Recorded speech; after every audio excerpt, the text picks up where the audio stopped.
Buenas tardes, estimados amigos. Reciben un cordial saludo de la Sociedad Venezolana de Cirugía Ortopédica y Traumatología. Hoy, viernes 21 de mayo de 2021, un día diferente, especial. Como todos ustedes saben, la actividad de nosotros son los días sábados, pero hoy, por una situación especial, vamos a hacer esta actividad el viernes. Agradecemos la presencia del doctor Corona, del doctor Gustavo García y Nelson Socorro, que nos acompañarán el día de hoy en esta actividad. Esta actividad, como todos ustedes saben, es para Venezuela y Latinoamérica y tenemos una gran aceptación, tenemos temas de gran interés y esta actividad también será montada en nuestro canal YouTube SBCOT SBCOT. Gracias por su presencia, gracias por acompañarnos el día de hoy y dejo con ustedes al doctor Gustavo García para que dé la bienvenida a este evento. Doctor García. Gracias, Reni. Déjame compartir pantalla, un toque técnico antes de darle el paso al doctor Corona.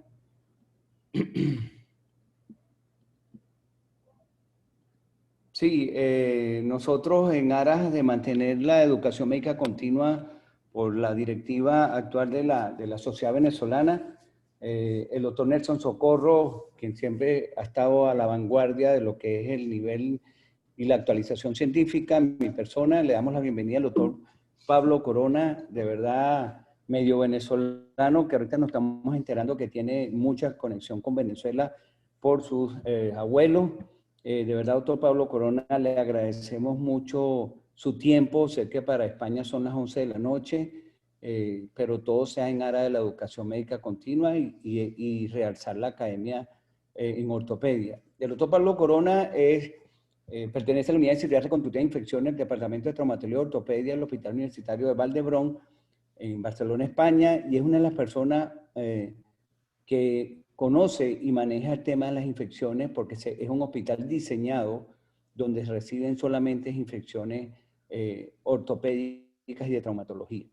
Es por eso que la experiencia del lado europeo nos permite a nosotros, que hay mucha relación con los españoles, del manejo de nuestros pacientes dentro de nuestros alcances como cirujano ortopédico. El doctor Pablo Corona, bienvenido. Dejo de compartir pantalla.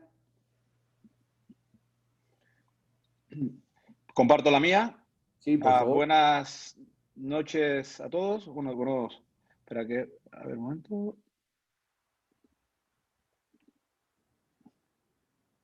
¿Se ve? Sí, se ve la carpeta. Ajá. ¿Correcto? Se ve solo la carpeta. No había. Solo la carpeta. Pues, sí. Un segundo que salgo y entro. A ver. El directo siempre pasa. Vale, en principio ya tendría que estar. A ver. Vale. Compartir pantalla. Ahora debería funcionar, ¿no? Listo. Ahora sí, ¿verdad? Señor. Pues nada, pues otra vez, buenas noches a todos desde España, buenas tardes en Venezuela y primero agradecer a Gustavo García, al doctor Cárdenas y a toda la sociedad venezolana la invitación. Para mí es un placer estar aquí, como ya habéis dicho, yo trabajo en Barcelona, una ciudad preciosa, pero yo soy canario, soy tinerfeño y ya sabéis la especial relación que tiene Venezuela, al menos con Tenerife. Le decimos la octava isla y para mí es un honor estar con vosotros y ya me gustaría estar allí en Venezuela. Espero que en breve se pueda viajar. Como habéis dicho, yo trabajo en este hospital, el hospital del Valdebrón de Barcelona. Es el hospital más grande de Cataluña. Y en este edificio, este es el complejo hospitalario y el edificio blanco que está detrás es el Hospital de Traumatología, que es donde está mi unidad. Mi unidad es la unidad de cirugía séptica, osteoarticular, y es una unidad que nos dedicamos de forma monográfica al tratamiento de la infección musculoesquelética. Somos un centro de referencia nacional por el Ministerio de Sanidad y básicamente tratamos infección protésica, trauma infectada, osteomielitis y también los defectos óseo-segmentarios. Hoy me han pedido que hable de un tema muy interesante, que es las controversias en el diagnóstico de la infección periprotésica. Realmente, esto es una pregunta clásica. O sea, cuando vemos un paciente con una prótesis de rodilla o una prótesis de cadera que no va bien, dolorosa, aflojada, etc. Y la pregunta que siempre nos tendría que venir a la cabeza, si el motivo de esta mala evolución es que esta prótesis esté infectada. Y realmente parece que esto no lo hacemos muy bien. Se estima que la infección crónica, que es lo que vamos a hablar, porque la infección aguda es más o menos fácil de diagnosticar, pero el problema está en la infección crónica, pues se calcula que estamos infradiagnosticando más de un 40% de estas infecciones. Es decir, estamos haciendo muchos recambios asépticos que en realidad son tan infectados. Esto es un problema porque el tratamiento debe cambiar y el resultado también puede cambiar. Con lo cual, más o menos, cuando estamos en una infección de este tipo, a veces lo que hacemos es esto. Nos tiramos a la piscina sin saber muy bien si esta prótesis está realmente infectada. Pero la realidad no es tan, en mi opinión, no es tan apocalíptica. No hace falta gastarnos mucho dinero ni hacer pruebas muy complicadas para diagnosticar la mayoría de infecciones. La mayoría de infecciones se diagnostican simplemente con una buena historia clínica y con una buena exploración. Pero esto requiere tiempo. Como digo, no hacen falta, en la mayoría de casos, ni test caros, ni pruebas tecnológicas, etc. Y realmente es un campo, el campo del diagnóstico de la infección protésica crónica, que hemos vivido un gran avance en los últimos 10 años. Pero existen problemas. Y básicamente, el problema es la infección, el diagnóstico de la infección de bajo grado. La infección de alto grado, agresiva, es más o menos fácil de diagnosticar. Casi solo tenemos que mirar a la rodilla o la cadera. En las infecciones de bajo grado tenemos problemas porque no sabemos cuál es la validez de los test indirectos en estas infecciones de bajo grado. Tampoco tenemos muy claro qué validez tienen las definiciones actuales y cuál definición debemos actuar. Y existe otro gran problema que es la infección con cultivos negativos. Pero básicamente el mayor problema es la validez de los test indirectos en las infecciones de bajo grado. ¿Y por qué digo esto? Porque en la vida real posiblemente estemos solo diagnosticando la punta del iceberg.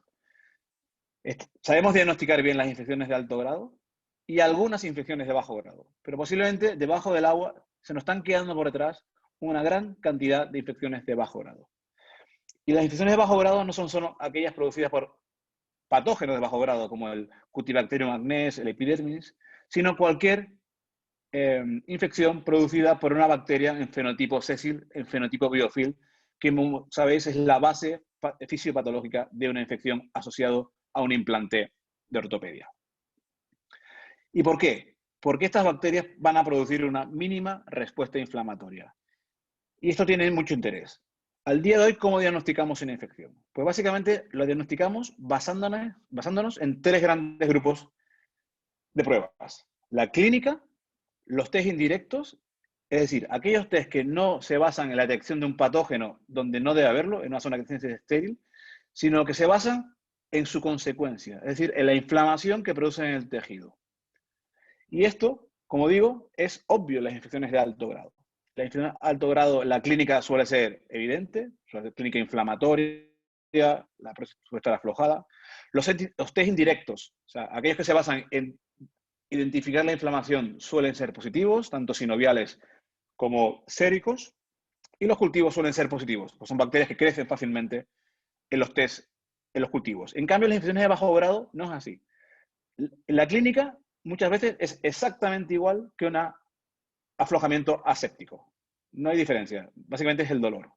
Los test indirectos muchas veces son negativos, tanto séricos como sinoviales. Y estas bacterias en muchas ocasiones tenemos dificultad para identificarlas, tanto en los cultivos tradicionales como también en las pruebas moleculares. Y es clásico el fenómeno de infección con cultivos negativos. O sea que tenemos un problema en las infecciones de bajo grado. La primera pregunta a contestar es: ¿a quién se debe investigar para descartar que tenga una infección? Obviamente hay un gran grupo de pacientes que no hay que descartar, no hay que investigar nada. La clínica es obvia. Aquellos pacientes con pus clara, que no tengan otras causas o que tengan una fístula. Pero la mayoría de pacientes no vienen así. La mayoría de pacientes lo que vienen son con una prótesis disfuncionante, que duele, que está aflojada, y estos son los que tenemos que investigar. ¿Qué tres grandes grupos? Todo paciente con una prótesis de rodilla o de cadera dolorosa de causa inexplicada.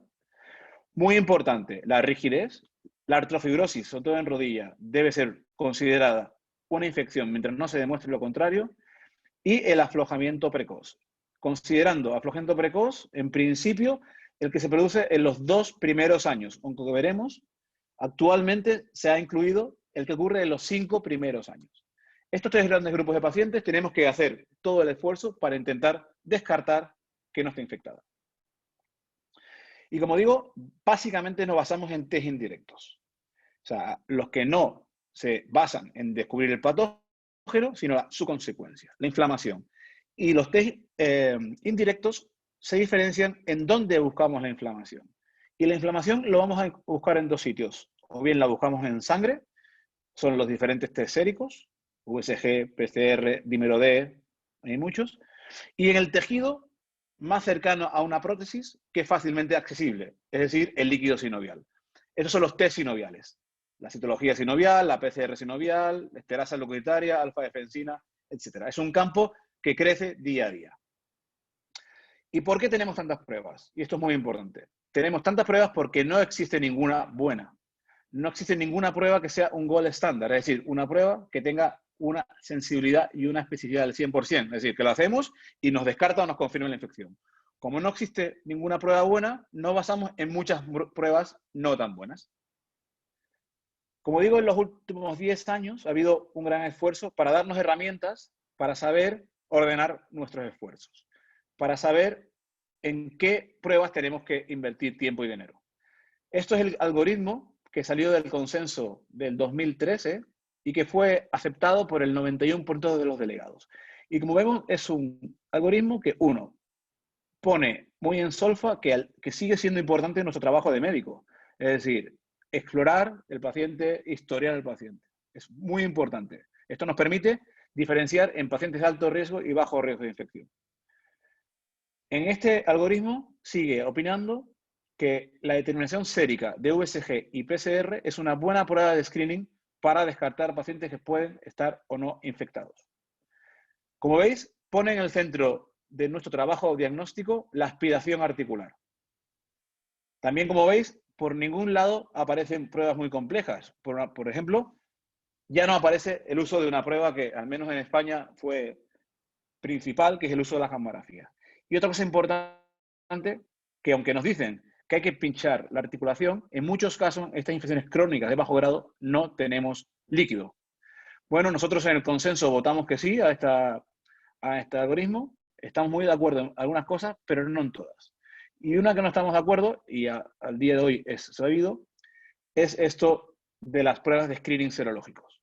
Sin duda, la determinación de la USG y la PCR en sangre es la primera prueba que se recomienda en casi todos los protocolos en un paciente con sospecha de infección por una prótesis disfuncionante. Si vemos el algoritmo de la sociedad del consenso, habla que un paciente con una USG-PCR normal es poco probable que esté infectado. Si vemos el algoritmo de la Sociedad Americana del 2010, dice textualmente que un paciente con una USG por debajo de 30 y una PCR por debajo de 1 es extremadamente improbable que esté infectado. Esto es falso. Esto hay que sacarlo de la cabeza. La infección seronegativa, o sea, la infección con una USG y una PCR normal, es la norma o es muy frecuente en las infecciones de bajo grado. Nosotros publicamos hace un par de años este artículo centrado en infecciones crónicas por Cutibacterium acnes o Propionibacterium acnes, y el 60% de nuestras infecciones por P. acnes cursaban con una USG y una PCR normal. Con lo cual, hay que quitar de la cabeza que una USG y una PCR normal descarte una infección. Suelen ser normales en las infecciones de bajo grado. Y, como primer mensaje, una USR y una PCR normal no descartan una infección. Como este test sérico no es bueno, se han desarrollado nuevos. Uno que está muy de moda, por la influencia del grupo de Filadelfia, es el D-dímero. Como sabemos que el D-dímero es un producto de la degradación de la fibrina, que se ha usado en el diagnóstico del TEP, y también se ha postulado como superior a la PCR en el diagnóstico de la infección. Como saben nuestros compañeros de reumatología, una sinovial inflamada segrega fibrina y su producto de degradación, que es el D-dímero, se puede cuantificar. Hay un único paper publicado por el grupo de Filadelfia, un estudio prospectivo de solo 57 casos, que con un punto de corte de 8,50 dice que el D-dímero sérico tiene una sensibilidad de un 90%. Esto realmente está en discusión. Estos resultados no han sido reproducidos en estudios posteriores. De hecho, este estudio del último, el estudio de Cleveland, dice que el D-dímero tiene una sensibilidad global, una eficacia global del 60%. Es decir, que al día de hoy está todavía en duda si este D-dímero nos puede mejorar o sustituir la PCR como test de screening serológico. Otra cosa importante es que las técnicas de imagen nuclear. Al menos en España, las técnicas de imagen nuclear, o sea, las gammagrafías, han sido clásicamente el segundo paso de diagnóstico ante una sospecha de infección. Esta imagen es clásica, un cirujano que está preocupado porque esa prótesis puede estar infectada y lo que dice, pídele una gammagrafía. El algoritmo de la Sociedad Americana del 2010 dice esto, que solo recomienda una gammagrafía en el caso de un paciente con un alto riesgo de infección por la clínica, que no se ha podido descartar con los test normales y que no se va a operar. Realmente es una prueba que ha pasado una tercera línea de diagnóstico. Es una prueba invasiva, es cara, no está disponible universalmente y además tiene una baja sensibilidad y una moderada especificidad. Con lo cual, por supuesto, ha dejado de ser una prueba de primera línea.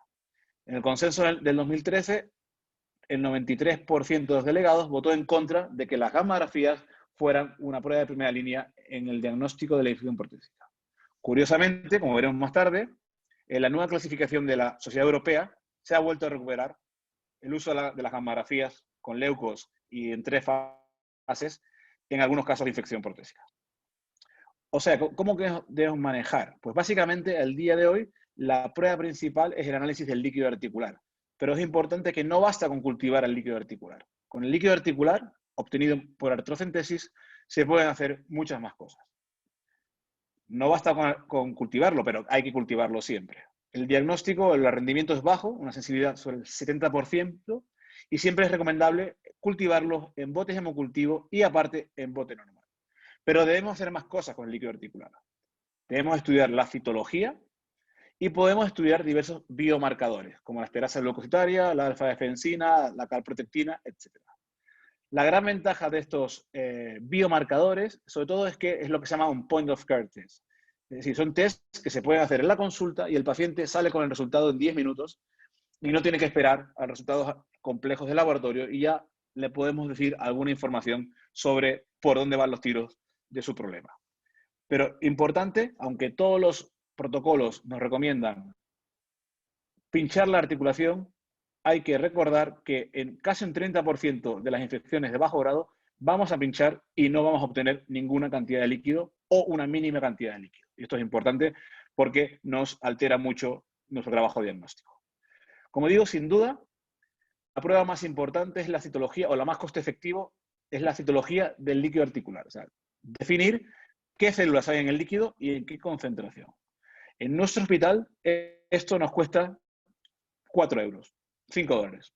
Es muy barato. Pero es importante y todavía vemos que los puntos de corte no son conocidos universalmente. Al día de hoy se han establecido unos puntos de corte en infección protésica que no tienen nada que ver con los puntos de corte de una articulación no protésica, de una articulación nativa. Por ejemplo, en el consenso se ha definido que por encima de 3.000 leucos por microlitro o por milímetro cúbico y por encima de un 80% de polímeros nucleares es altamente diagnóstico de infección. De hecho, es un criterio menor tanto en la clasificación del 2013 como en el 2018. Desde la Sociedad Europea, con la nueva clasificación del 2021, lo que se ha hecho es dividir en 2 grupos. Aquellos puntos de corte que definen infección, que son los mismos, más de 3.000 está infectado, más de 80% de polimorfo está infectado, y aquellos puntos de corte que descartan la infección. O sea, por debajo de 1500 y por debajo del 65%. En medio hay una zona gris que, como veremos, no confirman la infección, pero hablan de una probable o posible infección. Otro test que es altamente rentable es la esterasa leucocitaria. Como sabéis, las esterasas son enzimas secretadas por los neutrófilos que han sido reclutados en el lugar de la infección. Y esto ha sido utilizado en estos test colorimétricos, estas tiras de orina, clásicamente para el diagnóstico de infección de orina. Bueno, pues también desde el grupo de Filadelfia, este artículo define que se pueden usar para descartar líquidos sinoviales sépticos de asépticos. Con un cambio de color, 2 cruces en la línea de los leucocitos, tiene una sensibilidad muy elevada, del 80%, y una especificidad del 100%. Estudios posteriores, por ejemplo, la revisión sistemática de la literatura del consenso de 2018, confirma su alto rendimiento con una sensibilidad por encima del 85% y una sensibilidad por encima del 94%. Y es muy barata, eso cuesta $0,15. Nosotros, en nuestra unidad, es una prueba que hacemos siempre que tenemos el líquido suficiente. Y como veremos, también ha sido incluido como un criterio menor de infección en la clasificación del consenso. Después tenemos test más modernos y mucho más caros. Uno de ellos, que está muy de moda, es la alfa-defensina. La alfa-defensina se presentó como el biomarcador perfecto para diagnosticar la infección. Es un biomarcador sinovial, con una sensibilidad y una especificidad por encima del 95%. No sé en Venezuela, pero en España hay un poco de confusión con esto. Porque hay 2 test de alfa-defensina. Está el test de laboratorio, que es una ELISA, un estudio cuantitativo, hay que pinchar la articulación y se manda el líquido al laboratorio, o unos laboratorios especiales. Por ejemplo, en España no lo tenemos disponible. Y este es un test muy sensible, pero la empresa que lo lleva, FIMER, ha sacado un test rápido, es un test inmunocromatográfico, una prueba de embarazo, que da una respuesta binaria sí o no, y que se hace en la consulta en 10 minutos. Pues la sensibilidad y la especificidad de estos test son diferentes. Cuando hablamos de estos grandes números, una sensibilidad por encima del 95%, estamos hablando del test de laboratorio, que como digo, no está disponible, por ejemplo, en España. El test rápido, ese test de embarazo que hacemos en la consulta y que es extremadamente caro, en España cuesta unos 400 euros, no tiene una sensibilidad y una especificidad tan buena. Posiblemente porque está manipulado por los traumatólogos. Y ahí hay un sesgo de manipulador que hace que no sea efectivo, pero esa es la realidad. Pero no hay que preocuparse si no tenemos estos tests. Este artículo europeo del grupo de la Charité ya nos tranquiliza, porque el test de la alfa-defensina rápido, el test de embarazo, no es más sensible que la citología. De hecho, su sensibilidad va a depender de con qué lo comparemos. En función, si lo comparamos con los criterios americanos o el europeo, la sensibilidad baja. En comparación con los criterios europeos, solo tiene una sensibilidad del 54%. Si lo comparamos, por ejemplo, con la sensibilidad de la citología, es del 86%. O sea, resumen, no nos preocupemos si no tenemos estos test tan caros. Y de hecho, la conclusión que no es un buen test para descartar la infección, es un buen test para confirmar la infección. Y esto hay actualmente bastante evidencia que pone en solfa que es un test que no es necesario de rutina. En nuestras manos está el test de la alfa-defensina cuando es útil, básicamente en una situación, cuando tenemos una punción casi seca, porque este test lo podemos hacer con una gota de líquido. Con una gota de líquido no podemos hacer ningún test, pero este sí. Para mí es la indicación que tiene básicamente el test de la alfa-defensina. Pero la carrera por encontrar el biomarcador perfecto no tiene fin. Veremos cada día aparecer nuevos biomarcadores y ya veremos cuál es el perfecto. Por ejemplo, es un biomarcador nuevo, la calprotectina sinovial. Hay un solo artículo, un par de artículos que hablan de que tiene una sensibilidad muy alta y también es un test muy caro. Pero al día de hoy, como digo, no nos preocupemos. No es fundamental gastarse tanto dinero en la mayoría de casos de infección protésica crónica. Esto es una revisión de la literatura de más de 12.000 artículos, que lo primero que habla es que el problema es que tenemos una baja calidad de los estudios, con un gran riesgo de sesgos. Y ellos concluyen que si tenemos que poner todos los tests en línea, al día de hoy, como decía, el mejor test que tenemos es el de alfa-defensina del laboratorio, Pero, por ejemplo, el rápido es mucho menos efectivo. Moraleja, todavía tenemos que acabar de definir cuáles son estos biomarcadores, lo que vale la pena gastar el dinero, pero no nos preocupemos si no lo tenemos disponible. ¿Cuál es el protocolo diagnóstico de mi unidad al día de hoy? Nosotros, ante cualquier prótesis con sospecha de infección, las puncionamos todas. Le hacemos una artrocentesis. Y depende de la cantidad de líquido que obtengamos, hacemos una cosa u otra. Si tenemos un volumen suficiente, y un volumen suficiente es por encima de 5 cc's, hacemos estas pruebas. Mandamos a cultivar en botes de cultivo aerobio o anaerobio y anaerobio y en tubo estéril. Hacemos estudio citológico y el test de la esterasa glucositaria. Si tenemos poco volumen, es decir, entre 3 y 5, y ya tenemos que elegir, no podemos hacer todos los tests.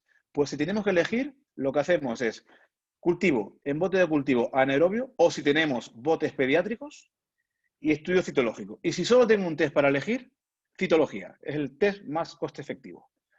Cuando tenemos algo de líquido, pero casi nada, como decía, el único test que puedo hacer es si lo tengo disponible, es el test del alfa-defensina, el lateral flow, y actualmente también tenemos disponible el test del Lifton, que es la calprotectina. Y el problema es cuando tenemos un dry tap, una punción seca. ¿Qué hacemos? Si el paciente no lo vamos a operar, esperamos y repetimos a los 2, 3, 4 semanas la aspiración. Solo en el caso de que tengamos una segunda aspiración seca y tenemos muchas dudas sobre la infección, hacemos una biopsia con la técnica que describimos en el 2012. Si no tenemos dudas, lo tratamos como una infección con cultivos negativos y le hacemos un recambio en 2 tiempos. ¿Y qué criterios diagnósticos usamos? Pues al día de hoy usamos los criterios diagnósticos del consenso de 2013. Porque esto es otro gran problema. La definición de infección a utilizar. Y esta es la vida real. Esta es Margarita. No es la Margarita, pero es el nombre que tiene. Es una mujer de 65 años que le han puesto una prótesis por coxartrosis y viene porque se queja de dolor. No habla de una mala evolución de la herida en el postoperatorio, no tiene claros signos de aflojamiento, no tiene ningún signo de infección, pero como hemos oído en estas charlas que ante cualquier prótesis dolorosa hay que descartar una infección, le hacemos esta batería de test que hemos visto. Y estos son los resultados que nos salen. Una USG con una PCR normal, el cultivo del líquido sinovial es negativo, los leucos de 3.200, que hemos visto que está elevado, unos polimorfos del 66%, que depende de la clasificación, esto es malo o es bueno, una esterasa que no sabemos si es positivo o no, porque no es muy violeta, y un test de alfa-defensina que es negativo. Mi pregunta sería, ¿qué creéis? ¿Que este paciente está infectado o no? Y este es el gran problema. No hay un gold estándar, y como otros campos de la medicina, cuando no tenemos una prueba perfecta, lo que hacemos es sumar pruebas en criterios de diagnóstico, como hacen los psiquiatras en depresión o la reumatología, etc. Y este posiblemente es el campo que más ha evolucionado en los últimos 10 años, porque antes del 2010 era un libro vacío y en los últimos 10 años ha habido un gran esfuerzo de diferentes sociedades para darnos herramientas para usar todas estas armas que tenemos. El primer hito fue las guidelines de la sociedad americana, pero posiblemente los criterios de la MSIS del 2011, que fueron revisados en el consenso 2013, fue un hito que permitió que todos habláramos de lo mismo, mejorar el diagnóstico y también mejorar la investigación. Posteriormente, en 2018, en la segunda edición del consenso, se propusieron unos nuevos criterios, pero estos no consiguieron un gran consenso. Y desde Europa se ha criticado un poco las guías americanas, porque, entre otras cosas, no diagnostican bien las infecciones de bajo grado. Hasta un 30% de mal diagnóstico de las infecciones de bajo grado. Es por esto que la Sociedad Europea, en la EPIS, la Sociedad Europea de Infecciones, ha propuesto en 2021, junto con la MSIS y la Sociedad de Microbiología, unas nuevas guías clínicas que hablaremos. Pero como digo, y yo son los que uso al día de hoy, los criterios del MSIS y del consenso 2013 son los que han propuesto este hito. Y esto define unos criterios mayores y menores. Criterios mayores definen infección y son la existencia de una fístula que comunica con la articulación o al menos 2 cultivos positivos a un patógeno fenotípicamente idéntico en 2 muestras diferentes. Esto define la infección. Si no tenemos criterios mayores, pasamos a los criterios menores. infección se define si existen 3 de estos 5 criterios menores. USG y PCR elevada, leucos por encima de 3000 o cambio de 2 cruces de la tira de la esterasa, una polimorfo por encima de 80, histología positiva, criterios de Feldman, más de 5 polimorfos en más de 5 campos de gran aumento o un único cultivo positivo. Esto ha estado muy bien, pero como digo, desde Europa se ha criticado un poco porque se ha demostrado que no diagnostica hasta el 30% de infecciones de bajo grado. El consenso de 2018 trató de adoptar una nueva definición, que fue una definición más basada en la evidencia, haciendo una ponderación y una numeración de los diferentes test. Fue una cohorte que se validó en 3 centros americanos, y esta, como todos conocéis, es la proposición del consenso de 2018, que define criterios mayores y menores con una intensidad creciente de agresividad. Primero nos basamos en la clínica, después en las pruebas serológicas, en las pruebas sinoviales y después en las pruebas intraoperatorias. El problema es que esta fue una pregunta polémica en el consenso y solo el 68% de los delegados votaron a favor, con lo cual el día de hoy está pendiente de validar, y esta definición del 2018, por ejemplo, no ha sido adoptada ni por la Sociedad Europea ni por la MSIS, y ella misma ya dice que los pacientes en los cuales estos criterios pueden ser no aceptados son precisamente los más difíciles de diagnosticar, que son las infecciones por bacterias de bajo grado. Y como digo, esta definición del 2018 no ha conseguido el respaldo de la Sociedad Europea ni la Sociedad Americana.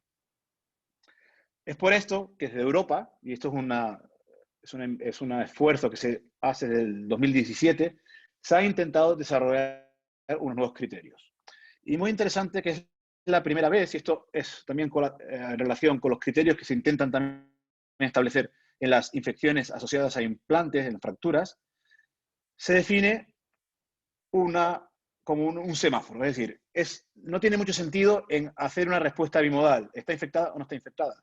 Porque sí que hay casos que sabemos que está infectado seguro, pero hay un montón de casos que no tenemos claro. Y esto ha sido un poco el criterio de la Sociedad Europea. Entonces ha definido 3 niveles, como si fuera un semáforo. Aquellos casos donde seguro que está infectada, aquellos casos en donde muy poco probablemente esté infectada, pero hay un ámbito intermedio donde no podemos confirmar la infección, pero la infección es posible. Y esta es la propuesta de la Sociedad Europea. Básicamente, esto es lo que habla de 3 niveles. La infección se confirma si tiene cualquiera de estos.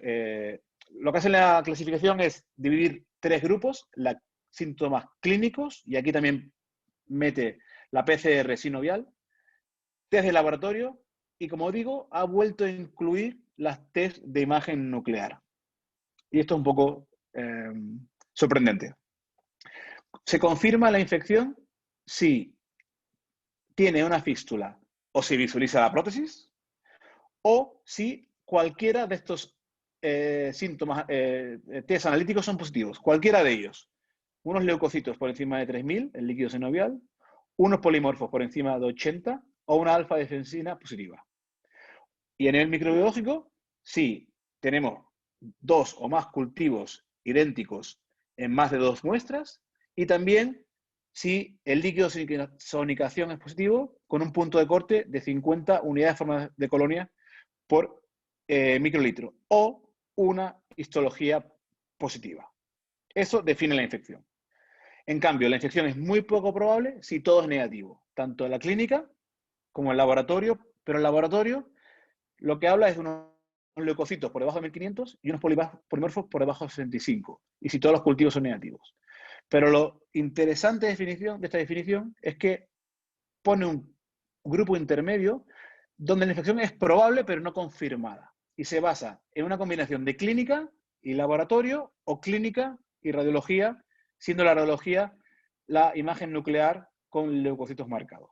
Si tenemos estos pacientes que no tienen criterios de confirmación, pero sí tienen esta combinación de criterios de posibilidad, se marca esta tercera categoría o segunda categoría de una infección posible. Yo creo que tiene bastante lógica, porque esto hace que estos puntos intermedios, nuestro esfuerzo para intentar definir la infección o nuestro tratamiento, sea mucho más adaptable a la realidad. Es una propuesta que todavía está en marcha, es recientemente publicada y estamos pendientes de confirmarla. Y ya para acabar, si tengo tiempo, me gustaría decir 4 cosas sobre la infección con cultivos negativos, porque según la serie, hasta la mitad de los pacientes o más, aunque esto no es muy cierto, pacientes con signos claros de infección, los cultivos son negativos. Es decir, un cultivo negativo, por supuesto, no descarta la infección. Y esto es un problema, porque sabemos que la infección con cultivos negativos tiene un riesgo de fracaso de 5 veces mayor que cuando identificamos el patógeno. Es decir, que tenemos que hacer un gran esfuerzo para intentar identificar el patógeno. Y esto es un problema, porque nos vamos a basar en los cultivos, tanto cogidos preoperatoriamente, pero sobre todo en los cultivos cogidos intraoperatoriamente.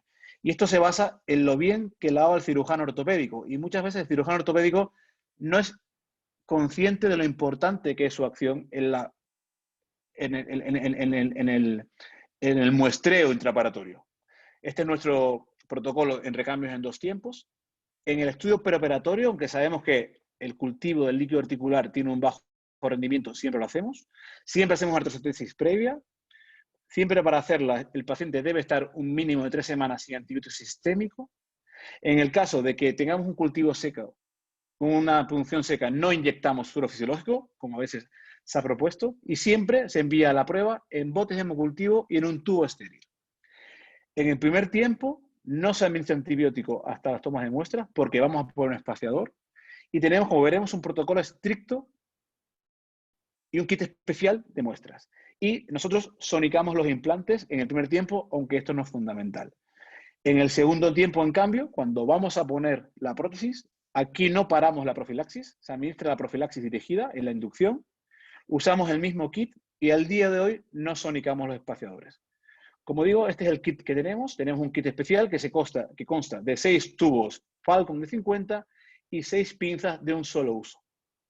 ¿Por qué?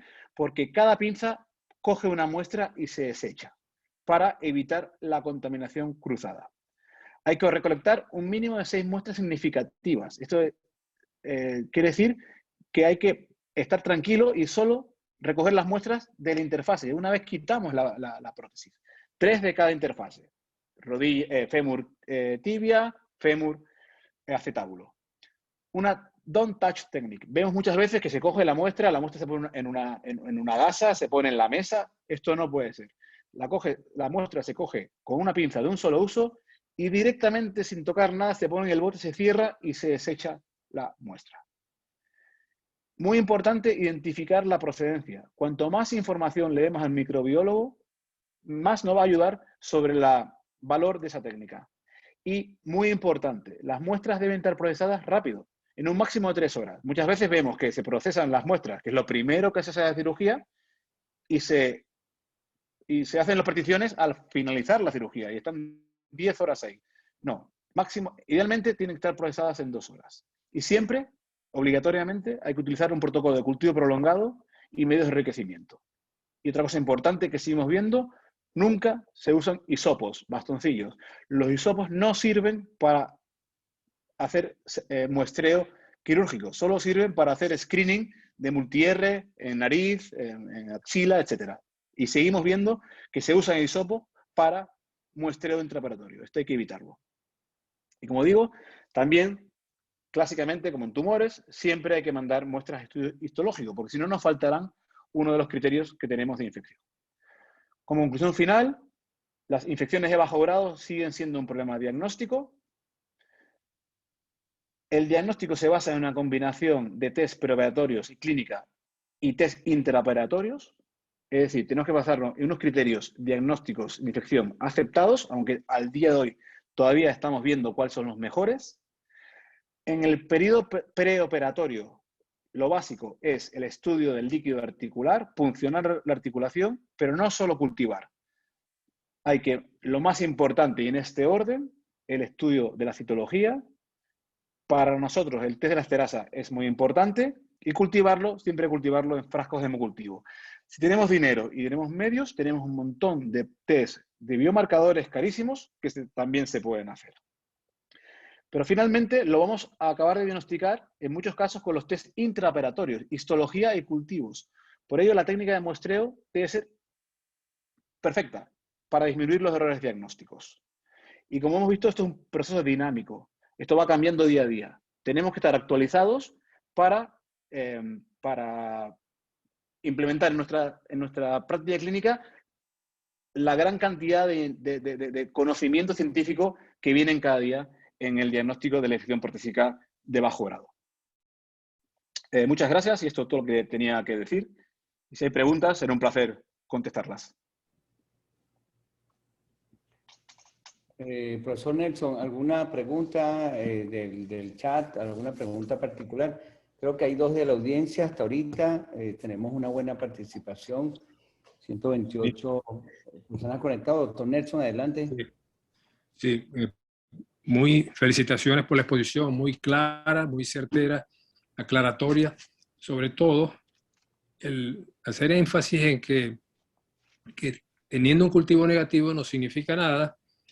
El detalle de la gammagrafía, porque todavía vemos cómo se le hace gastar a un paciente, a pesar de que fue mencionado que ahora en la última decisión de Europa era incluirlo, pero tradicionalmente pues sabemos que eso no aporta mayor información. Y lo del dímero también, que algunas veces se nos olvida realizar el dímero. Quería hacer una pregunta con relación a la punción seca, cuando estamos pensando que hay una infección, pero no obtenemos líquido. Y digamos que es una prótesis de rodilla. Entonces tenemos que obtener tejido para el patólogo. La pregunta es, si yo no tengo una fístula, no tengo criterios mayores, 2 cultivos positivos, pero estoy sospechando porque tiene dolor. Ante todo dolor hay que pensar en una infección, como tú bien lo has dicho. ¿Cómo hago yo para obtener ese tejido sin abrir el paciente? Porque ya al abrirlo pues significa que puede haber alguna contaminación, etcétera. Pregunto, ¿tiene alguna cabida, porque lo hemos hecho en alguna oportunidad, realizar una artroscopia y tomar biopsias, las 6 biopsias, con un pituitary branchier, una pinza pituitaria? ¿Tiene algún lugar eso? Porque en esa circunstancia que todo es negativo, la tapa es seca y no tengo definición, voy a tomar tejido, pero voy a tener que abrir la rodilla. Pregunto, ¿hay alguna cabida para hacer algo menor y tomar la muestra del tejido, las 6 muestras de tejido y enviar la patología? Y adicionalmente, en algunas oportunidades reportan necrosis. Entonces el contagio de glóbulos blancos no es tan alto, pero necrosis, y volvemos a caer en lo mismo, que son los casos difíciles, obviamente. Exacto. La experiencia. Muy buena pregunta, porque de hecho la punción seca es, no digo la norma, pero muy frecuente en las infecciones de bajo grado, que son infecciones más difíciles de diagnosticar. En infecciones que están inflamadas, rojas, calientes, no hace falta mucho de investigación. Hay que saber. En la infección hay 2 preguntas a contestar. Una es, ¿está infectado o no? Y la segunda es, ¿por qué? Muchas veces la primera pregunta la sabemos mirando al paciente. El problema es esta prótesis dolorosa que funcionamos y no tenemos nada. Entonces, nosotros antes hacíamos mucha biopsia. Hay mucha discusión sobre qué biopsia hacer, si es mejor sinovial, de interfase. Nosotros en el 2012 describimos nuestra propia técnica de biopsia de interfase, que tiene una sensibilidad del 86%, pero cada vez hacemos menos, porque nuestro punto de vista es, hay 2 situaciones. Tengo un paciente con una prótesis dolorosa. Mi pregunta es, ¿la voy a recambiar o no? Si la voy a recambiar y yo sospecho que está infectada, para mí lo trato como una infección con cultivo negativo. En una infección cultivo negativo, nuestro protocolo es recambio en 2 tiempos. Y tengo la mejor biopsia del mundo, que es quitar la prótesis y coger muestras de la interfase y mandarla a Sónica. La pregunta es aquella prótesis que no voy a operar o tengo dudas. Entonces, en este caso, sí que está indicado la biopsia. ¿Qué biopsia es mejor? ¿Sinovial o interfase? Está en discusión. Nosotros, en nuestras manos, la biopsia de interfase con una artroscopia tiene muy bajo rendimiento. En cambio, la biopsia de interfase, que hacemos con una trefina ósea, haciendo la interfase protésica, tiene un mejor rendimiento. Antes hacíamos muchos, ahora hacemos cada vez menos. Primero porque tenemos mejores técnicas y mejores pruebas, que no es el cultivo, para intentar definir una infección.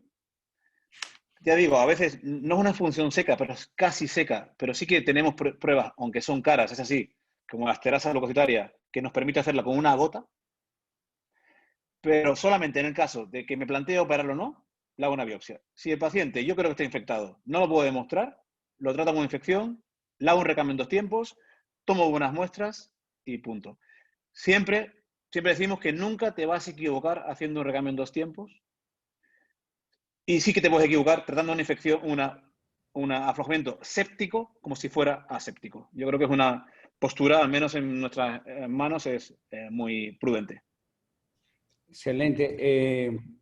No sé si el doctor va a contestar la pregunta. Queremos 2 preguntas de la audiencia. Voy a preguntar Adelante, algo doctor. adicional. ¿Cuándo define que la infección es aguda y crónica? Porque en el consenso hubo una gran discusión en cuanto al tiempo, por las implicaciones de la intervención, de los costos, etcétera. Sí. ¿Cuándo lo define? Y sobre todo, en los casos en que recambiamos el poli, le damos un chance, etcétera, etcétera. ¿Cuál es la conducta de ustedes con relación a eso? Posiblemente ¿cuándo es una infección aguda? Esto significa cuándo intento mantener el implante y cuándo tengo que retirar el implante. Claro. Y esto es la pregunta más importante y que no tenemos ni idea. En el consenso, como bien dice, hubo una gran discusión porque intentamos poner un límite temporal en algo que no sabemos. La base del DAIR se basa en que creemos que tenemos un biofilm inmaduro, porque biofilm siempre hay, pero que todavía es inmaduro, con lo cual, desbridando y con un antibiótico con actividad de biofilm, podemos curar sin quitar el implante. Esto se basa en el grado de madurez del biofilm. Pues hasta que no tengamos biomarcadores que nos informen del grado de madurez, poner un límite temporal es una tontería. Porque ¿qué tendrá que ver una infección por estreptococo que por cándida, que por neumococo, que por pseudomonas? Posiblemente en 6 semanas puedes curar una infección por neumococo perfectamente, pero en 2 semanas ya no curas una infección por cándida. Entonces, al día de hoy, el consenso dijo 3 semanas de síntomas. Nosotros tenemos, ya que, bueno, usamos la misma threshold, el mismo punto de corte, 3 semanas de síntomas, pero sin duda esto será algo que cambiará. Al día de hoy es absolutamente arbitrario y hasta que no tengamos biomarcadores que nos informen del grado de madurez del biofilm, esta pregunta no se hace basada en la ciencia, sino se hace basada en la opinión. Pero yo creo que este límite máximo de 3 semanas es un límite lógico. Más allá de 3 semanas, quita el implante porque no vas a curar la infección. Totalmente de acuerdo. Ya. Gracias.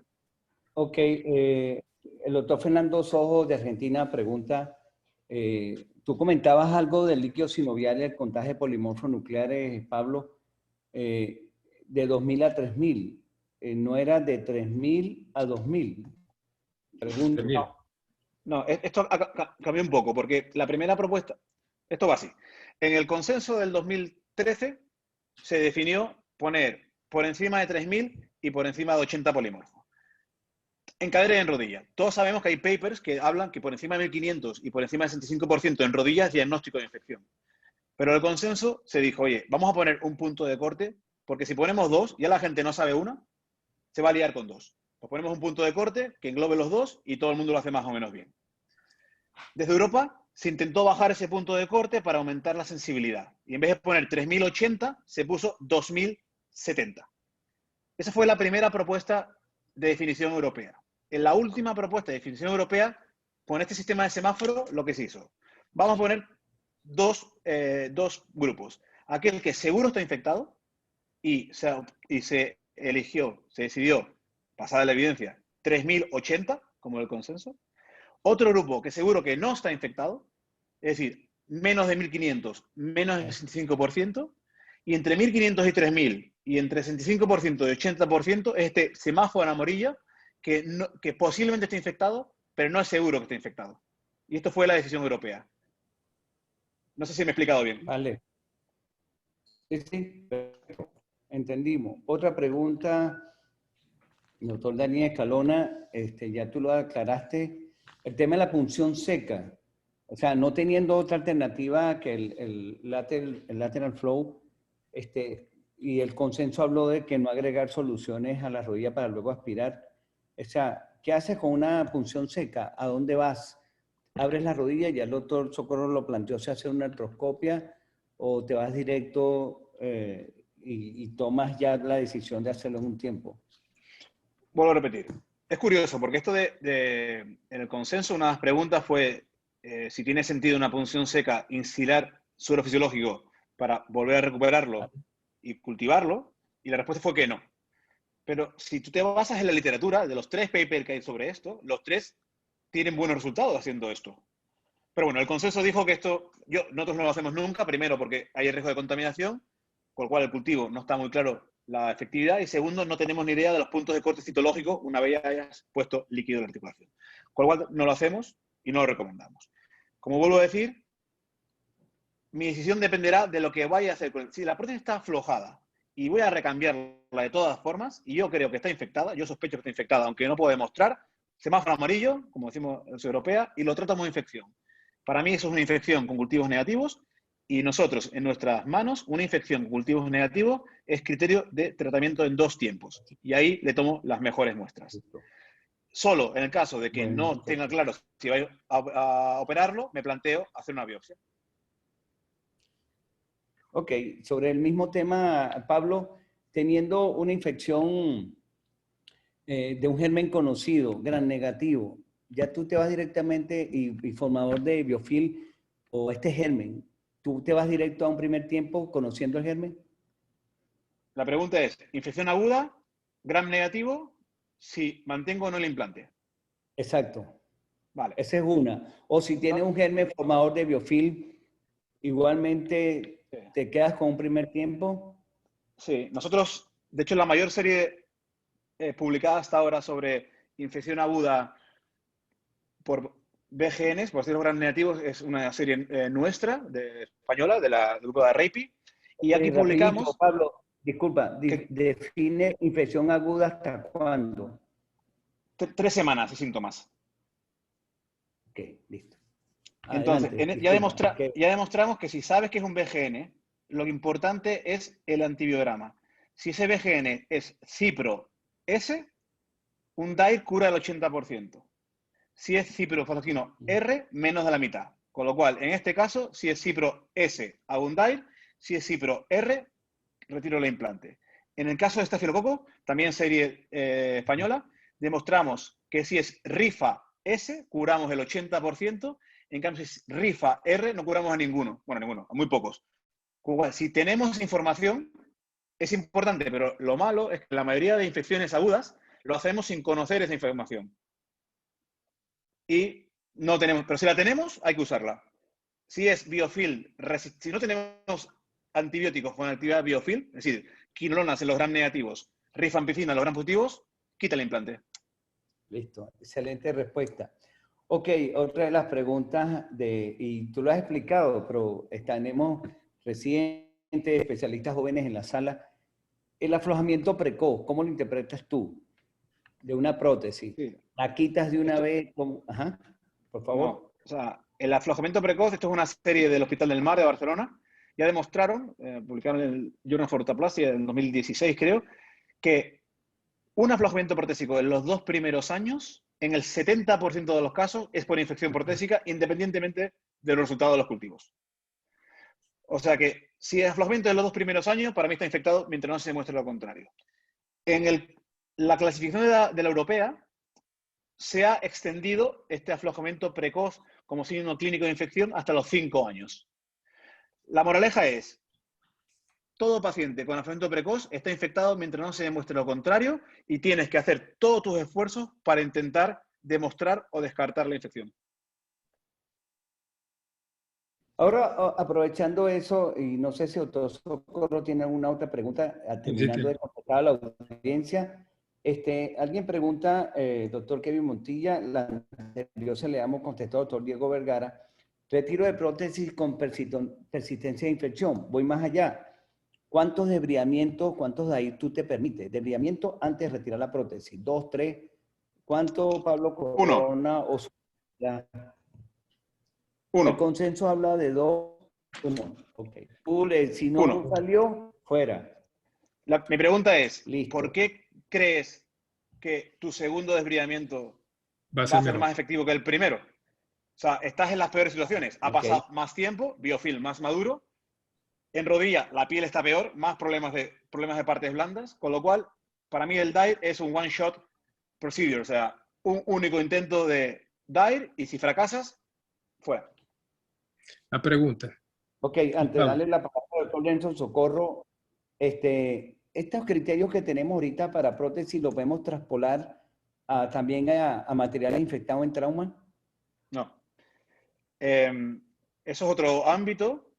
De hecho, también de la Sociedad Europea se ha propuesto una nueva unos criterios de lo que se llama Fracture Related Infection, o sea, las fracturas de implante, que también tiene una lógica parecida. 3 grandes grupos: infección segura, infección casi no segura y este grupo intermedio de probable. Pero son diferentes. Está publicado en el 2018. Perfecto, doctor Socorro, su micrófono. Sí. Lugar para el recambio en un solo tiempo. Ya sabemos la experiencia de los alemanes, Hannover. ¿Qué antibióticos, si utilizan antibióticos, perdón, en la primaria y qué antibióticos y en el espaciador? Al igual que si has tenido infecciones por hongos, y ¿qué nos puedes decir? Son varias preguntas. Una Correcto. es mis criterios de recambio en un tiempo. Otra, cómo manejamos el antibiótico en los recambios en un tiempo. Y el tema del cemento el antibiótico que usamos en el espaciador en los tratamientos en 2 tiempos. Y en la primaria. Vale. Entonces, nosotros, la pregunta entre recambio en un tiempo o en 2 tiempos es una pregunta que no tiene mucho sentido. Los 2 tratamientos son correctos. Lo importante es la indicación. Entonces, nosotros indicamos recambio en un tiempo siempre con los siguientes requisitos: bacteria conocida y antibiograma favorable, es decir, que tengamos opciones de antibióticos con acción en el biofilm, un huésped sano y una cirugía fácil. Si no sabemos la bacteria, si la bacteria es multiresistente, si las partes blandas no son correctas, si el paciente no es muy sano o si la cirugía se complica y tarda muchas horas, preferimos en 2 tiempos. En nuestras manos, por el tipo de paciente de este centro de referencia que recibimos, más o menos el 85% lo hacemos en 2 tiempos y el 15% en un tiempo. En nuestras manos, nuestra tasa de curación en recambios en un tiempo es el 100%. ¿Por qué? Porque son los pacientes más fáciles. Eso no tiene ningún sentido. O sea, no se puede comparar un tiempo en 2 tiempos. No te ofreces el recambio en un tiempo al paciente fácil, sano, bacteria fácil, etc. Con lo cual es una cosa que no se puede comparar.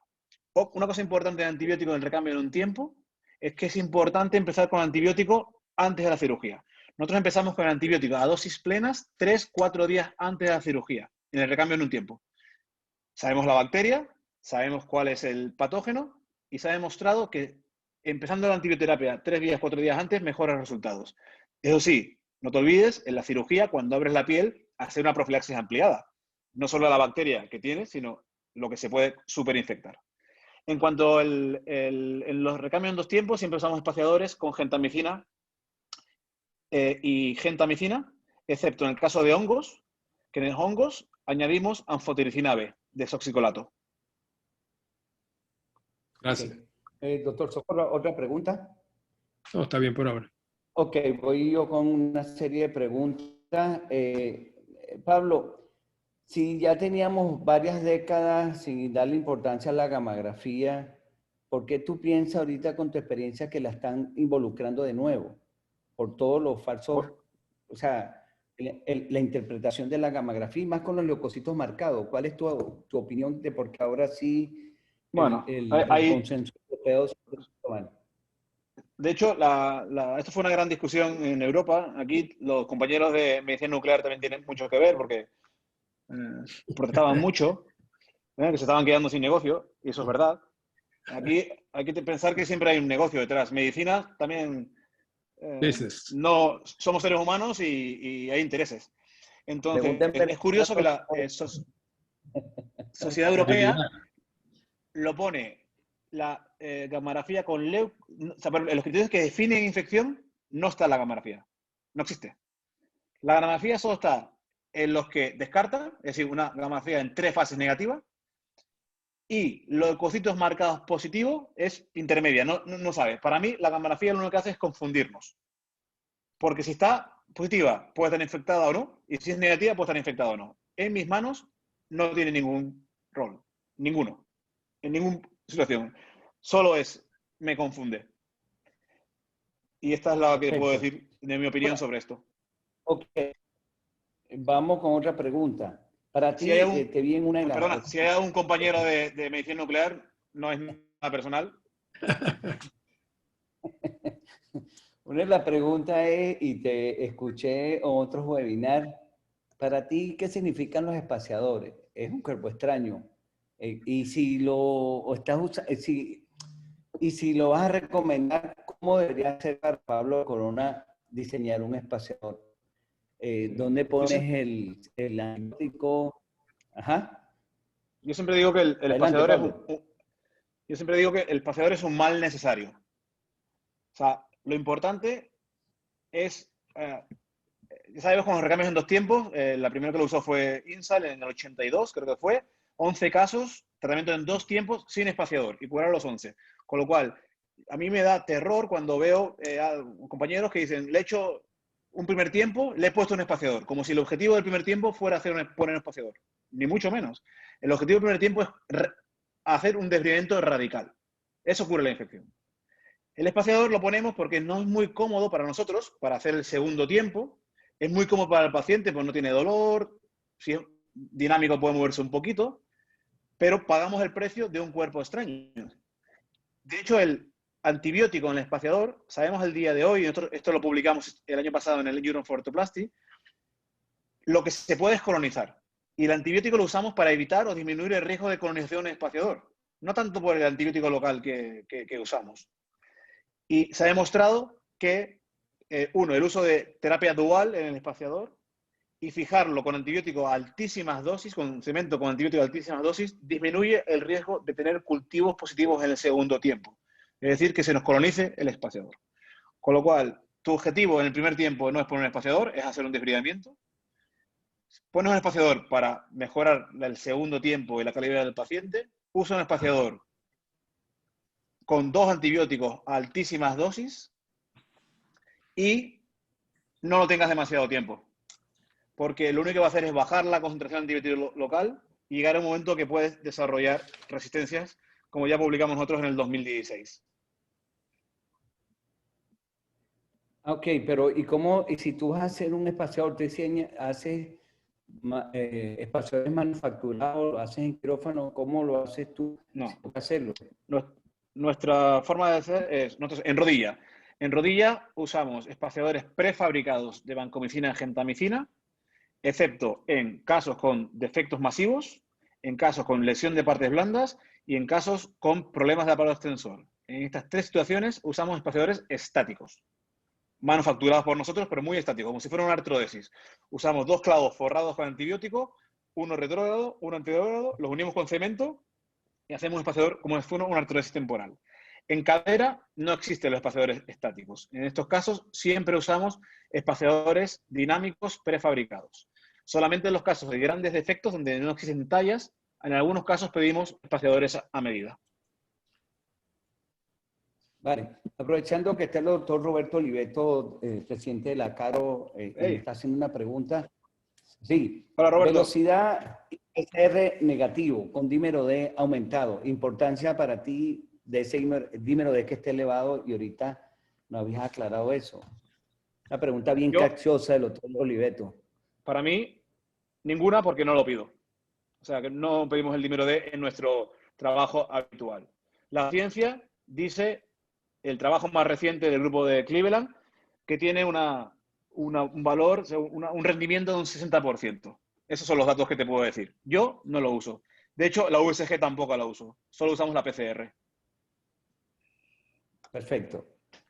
Doctor Socorro, ¿alguna otra pregunta? Tengo otras más por aquí. Ok, tiene que ver esto con la presencia de fístula. ¿Cómo manejas tú el drenaje postoperatorio de una cirugía? Drenaje, operaste, a los 3 días sigue la herida drenando serohemática. ¿Cómo manejas eso? Bueno, vamos a poner 3 días, 5 días, 10 días, sigue manchando la herida. ¿Qué haces con eso? ¿Le das antibiótico, lo observas, le lavas la cadera, le lavas la rodilla, no sé? Sí. Nunca antibiótico. ¿Le quitas los anticoagulantes? Ok. Nunca antibiótico. Esto no tiene ningún sentido. Si una herida drena más de 3-4 días, nosotros la llevamos a quirófano, desbridamos, tomamos muestras y hay una cosa interesante en esos casos, después del desbridamiento, es el uso de terapia de presión negativa incisional, siempre profiláctica, nunca terapéutica. Un gran error que vemos es el uso de estos bags, etcétera, en heridas que drenan. No tiene ningún sentido. Una herida, todos tenemos heridas y todos vemos que las heridas van bien. Las heridas van bien. Las heridas que van mal, van mal. Entonces, el problema es que tenemos a veces ceguera en reconocer nuestras infecciones. Yo siempre digo, imagínate que el paciente no fuera tuyo, que fuera de un compañero que te pregunto. Tú dirías, pero no ves que está drenando, lleva la quirófano, está infectada. Pero como es tuya, te ciegas. Una herida que viene a 3-4 días no tiene sentido. Para mí me cuesta menos llevarla a quirófano, drenar, limpiarla, coger buenas muestras. Prefiero pasarme de prudente que tener un drama, que es una infección protésica. Y ahí no dejamos de tener una herida más de 4 o 5 días. En este caso, va a quirófano. Importante, no operamos ningún paciente que no está optimizado nutricionalmente. No operamos ningún paciente que no tenga una albúmina por encima de 3,5 y no tenga una transferrina por encima de 200. Y no solo antes de operarlo, sino es muy importante posoperatoriamente. Todos estos pacientes o todas las infecciones hacen una depresión nutricional brutal en el postoperatorio y eso tiene mucho que ver con el drenaje también. O sea, es importante que estos pacientes, justo en el postoperatorio inmediato, y eso esperamos publicarlo en breve, tengan un control nutricional y una adaptación de esta hipoalbuminemia que se produce siempre después de la cirugía. Pasamos de cirugía de albúminas de 4,5 a albúminas de 1,5 al día siguiente. Y esto tiene mucho que ver con el drenaje. Pero una herida que drena 3-4 días, para mí, es criterio de desbridamiento, toma de buenas muestras, nunca antibiótico sin desbridamiento. Y después de desbridar puede ir bien, sobre todo en rodilla, presión negativa incisional y una ferulita que mantenga la rodilla en reposo. Una pregunta. Adelante, jefe. Una pregunta, Gustavo. Sí, lo que yo llamo, es muy interesante eso, sobre todo para los residentes, lo que yo llamo el signo de la gasita. El signo de la gasita es 7 a 10 días, debe estar cicatrizada, como cualquier herida que nos hacemos, ¿no es así? Claro, como cirujano nos cuesta. Entonces, por eso siempre decimos, busque a un amigo para que le vea y le abra los ojos, porque a nosotros nos va a costar abrir nuestra propia prótesis, y esa es la historia en todas partes del mundo. Pero el signo de la gasita no falla, 7 a 10 días, y tiene una gasita, mi amigo, y entonces, bueno, un cultivo, y tú sabes, el cultivo sale negativo, entonces dejamos y pasamos por el tiempo precioso, que es el tiempo temprano de poder sacar la prótesis. Entonces, dos preguntas. La hemoglobina, porque es uno de los criterios, la hemoglobina debe estar por encima de cuánto, porque algunas veces hacemos todas las cosas y el paciente tiene 9 de hemoglobina, ya sabemos lo que eso puede pasar, parte nutricional añadida. Y la otra pregunta es si estamos en 2 tiempos, colocamos el espaciador y persiste la infección. ¿Hasta cuándo podemos? ¿Cuándo paramos? Como el merengue. ¿Seguimos o paramos? Es un merengue dominicano. Sí. Primero, eso es importante. Sabemos que en infección aguda, por cada semana que retrasemos, por cada día que retrasemos el desbridamiento, baja un 15% la posibilidad de curarla. O sea, que es un procedimiento tiempo dependiente. Esto es muy importante. En cuanto a los parámetros nutricionales, nosotros no operamos ningún paciente, a no ser que esté muriendo, o sea, paciente crónico que se pueda optimizar, que no tenga una hemoglobina en mujeres por encima de 12, en hombres por encima de 13, mujeres 12, hombres 13, albúmina por encima de 3,5, transferrina por encima de 200, linfocitos por encima de 1200. Si este paciente no está así, se manda al nutricionista o al anestesista para optimizar. Y la última pregunta, ¿cuál era? Creo que está, ¿no? Repetir el espaciador. Bueno, ¿seguimos o paramos? Realmente en nuestras manos la recidiva de la infección en la fase espaciador es excepcional. Un paper reciente que publicamos en el JBS británico era un 2%. Es realmente raro. Esto es un mal desbridamiento y realmente con experiencia y siendo agresivo es raro. Otro problema es las partes blandas. A veces no somos agresivos con las partes blandas, sobre todo en rodilla, y tenemos partes blandas delicadas, que esto también hace que la evolución no sea buena. Realmente nadie sabe cuándo parar o no. Para mí no hay criterios mayores de abandonar, solamente la sepsis con riesgo vital del paciente.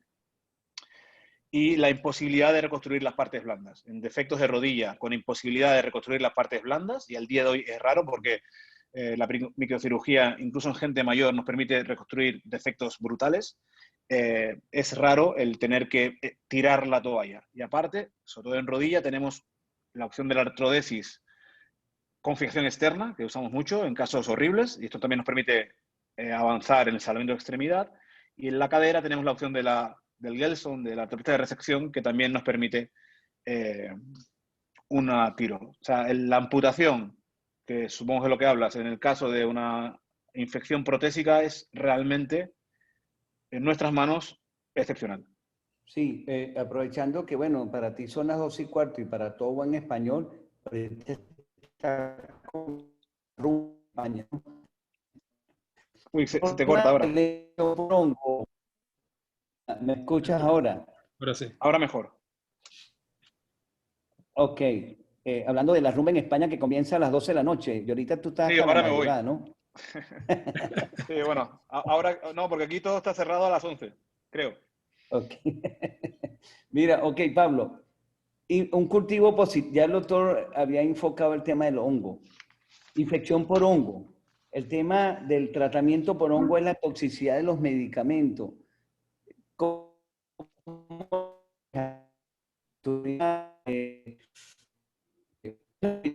Porque si hemos hablado, por lo menos en Venezuela, cuando hay una infección por hongo, ya sabes que no vaya muy bien, ¿no? Y inclusive Sí. para 21 días esperando que aparezca un hongo por ahí, pero tu opinión. Sí, nosotros justo, además, justo ahora hace un mes hemos publicado un artículo de revisión sobre esto. A ver, la infección por hongo es rara. La infección por hongos, más o menos, es un 1% de todas las infecciones protésicas. O sea, que es rara. Otra pregunta de la infección por hongo es si ese hongo que obtenemos es un hongo o un contaminante. Eso también es a veces difícil. ¿Qué pacientes pueden tener infección por hongos? Básicamente, dos pacientes. Aquel paciente que ha sido multitratado con antibióticos previamente, ese paciente puede tener hongos, o aquellos pacientes que tienen intértrigo. Ahí también hay que pensar que pero el número uno es el paciente que ha sido tratado, el típico paciente polioperado, multioperado, que le han dado 1000 antibióticos, etc. Una vez confirme, yo no estoy muy de acuerdo con eso de la toxicidad de los antibióticos, de los antifúngicos, son bastante seguros. Lo que es importante, y esto ya lo demostramos, fue que, uno, el uso en infección por hongo, tratamiento en 2 tiempos, usando antifúngicos en el espaciador. ¿Qué antifúngico? Nosotros usamos anfotericina B. Y tratamiento con candinas. Esto es muy importante. Los azoles, o sea, el fluconazol, etcétera, no sirven en la infección por hongos porque no penetran en el biofilm. Hay cierta evidencia que hay 2 antifúngicos, uno son las candinas, equinocandinas, y la anfotericina, que tiene cierta actividad en el biofilm fúngico.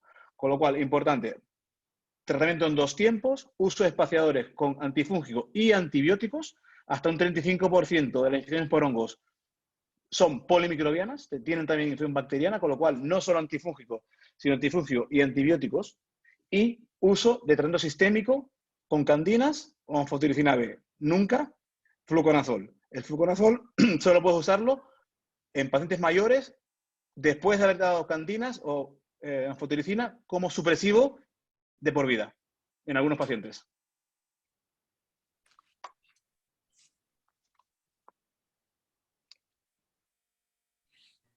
Otra pregunta, y también lo vi en uno de tus webinars, era así como en Hamburgo con el grupo de Endoclinic, que ellos hacen todo con cemento y antibiótico. He escuchado que tú utilizas coloides con antibióticos en prótesis porosa, por lo menos en la cadera. ¿Cómo es el tema de los coloides con los antibióticos? ¿Nos pudieras orientar con eso? ¿Te refieres a te cuento, y no está publicado, a nuestras prótesis, por lo menos mi equipo, le ponemos sobre la superficie, le ponemos vancomicina en polvo y la ponemos ahí, pues, inclusive en casos primarios, pero el tema de los coloides, por favor, danos luces con eso y si lo puedes hacer Sí. como profiláctico en pacientes de riesgo, por favor, Pablo. Sí, tú te refieres al uso de geles, de hidrogeles, para tapizar los prótesis no cementadas. Básicamente hay uno, es un hidrogel que se llama DAC, Defensive Antibacterial Coating. Esto es un hidrogel que es formado por ácido poliláctico y ácido hialurónico, que tiene una actividad preventiva. Lo que hace es evitar o intentar evitar la primera fase de la formación de un biofilm, que es la adherencia bacteriana. Aparte, se pueden añadir antibióticos. Nosotros siempre usamos 2 antibióticos, vancomicina y gentamicina. O sea, tú coges este gel y le añades antibiótico y se tapiza la superficie de los implantes no cementados. Esto hay 2 estudios prospectivos, uno en trauma y otro en ortopedia, demostrando que disminuyen significativamente el riesgo de infección y tiene lógica como profilaxis en pacientes de alto riesgo, tanto en trauma como en ortopedia. Nosotros al día de hoy lo usamos básicamente en aquellas megaprótesis que no tienen recubrimiento de plata. En la mayoría de megaprótesis usadas para tratamiento de infección, preferimos usar recubrimiento de plata, pero hay una circunstancia especial que son las megaprótesis fémur distal, que el tipo de prótesis que usamos, que es una prótesis sin vástago, que es el tipo Compress, de Zimmer, no tiene la opción de recubrimiento de plata. Entonces, en este caso, usamos el DAC y al día de hoy, se lo publicamos este año en el Injury, no hemos tenido ningún caso de recidiva de la infección. Te digo, yo creo que es una buena técnica y siempre nos quejamos que no tenemos mucha evidencia. En el uso del DAC hay 2 estudios con nivel de evidencia 1. Vale. ¿Tú utilizas algún catéter especial cuando pones un paciente para tratamiento? Catéter, utilizamos a través de la subclavia, catéteres especiales para tratamiento prolongado. ¿Algo en especial con respecto a que es una pregunta que hacen Sí, ahora eso es muy importante porque sabemos que los antibióticos en vías periféricas son muy mal tolerados. Entonces, lo que usamos ahora, usamos midlines, o sea, una vía central periférica que se coge con ecografía. A todos los pacientes con tratamiento antibiótico endovenoso prolongado se le pone una midline. Pero una cosa importante es que enseguida que podemos cambiamos a tratamiento oral si tenemos opción de un tratamiento oral con buena biodisponibilidad. Hay muchos antibióticos orales que son exactamente igual de efectivos que los antibióticos endovenosos. Por ejemplo, el linezolid. Otro día tengo un paciente que me consultaron con linezolid endovenoso. El linezolid tiene una biodisponibilidad oral del 100%. Es igual de efectivo oral que endovenoso. Y las vías centrales o las vías periféricas tienen sus problemas. Con lo cual, hacemos tratamiento con midline, o sea, una vía periférica gruesa cogida con ecografía. Sobre todo esto lo hacemos para pacientes que se van a casa y que se tiene que dar tratamiento antibiótico en casa, lo que se llama hospital a domicilio o outpatient antibiotic. Y esto siempre se tiene que ir con una vía buena, no se puede ir con una vía periférica y usamos una midline. Pero si podemos, hacemos secuenciación, por ejemplo, el levofloxacino, oral, la rifampicina, oral, el linezolid, oral. Son antibióticos con una biodisponibilidad oral del 100%. Y nos ahorramos la vía periférica y los problemas que tienen. Aquí lo importante es trabajar con un infectólogo. Lo importante es que esto es un trabajo. Yo, como solo me dedico a esto, hace muchos años que aprendo de mis infectólogos. Pero lo importante es trabajar de forma multidisciplinaria experta, con un infectólogo y un microbiólogo especialista en infección protésica o infección musculoesquelética. Porque si no lo son, pensar que saben de esto es pensar como que un traumatólogo, por el mero hecho de ser traumatólogo, sabe de raquis, de hombro, de cadera, de artroscopia, de infección y de lo que sea. Y sabemos que no es así. Pues los infectólogos es exactamente igual. Si el infectólogo puede ser un experto en SIDA o en tropicales y no tener ni idea de tratamiento de una infección protésica. Claro. Y tenemos tratamientos que son horribles puestos por infectólogos. Con lo cual, importante que el especialista no solo tiene que ser el traumatólogo, sino el infectólogo, el microbiólogo, etc. Sí. La infección protésica es de tratamiento multidisciplinar experto obligatorio. Sí, es que justamente ahí tú le llevas un caso a un infectólogo y te dice que quites la prótesis, que quites todo, que lave, si no, no le da el tratamiento. Y es parte de eso, ¿no?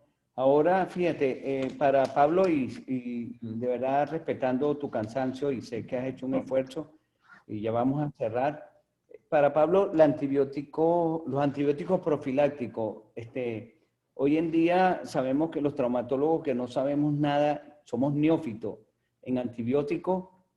¿Cuál es tu consejo para el manejo de una cirugía electiva ortopédica? ¿Cómo se debe ¿Cuánto tiempo? manejar el antibiótico en estos pacientes?